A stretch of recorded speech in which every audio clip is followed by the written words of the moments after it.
नागपुरात घडामोडींना वेग। आज मंत्रिमंडळाचा विस्तार होणार तर 16 डिसेंबरपासून नागपुरात हिवाळी अधिवेशन होणार सुरू। महाराष्ट्र भाजपमध्ये खांदेपालट होण्याची शक्यता।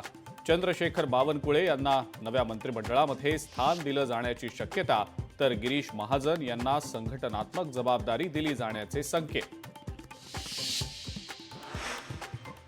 हिवाळी अधिवेशनामध्ये विरोधक शेतकऱ्यांच्या मुद्द्यावरनं सरकारला घेरण्याच्या तयारीत। अधिवेशनापूर्वी शेतकऱ्यांचा आवाज, लोकशाही मराठीवर।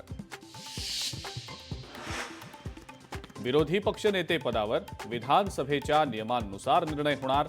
लोकशाही मराठीच्या क्रॉस फायर या कार्यक्रमात विधानसभा अध्यक्ष राहुल नार्वेकर यांचं मोठं वक्तव्य। हिवाळी अधिवेशनाच्या पूर्वसंध्येला आज महाविकास आघाडीच्या नेत्यांची बैठक। सकाळी 11 वाजता अंबादास दानवे यांच्या नागपूर निवासस्थानी बैठक होणार।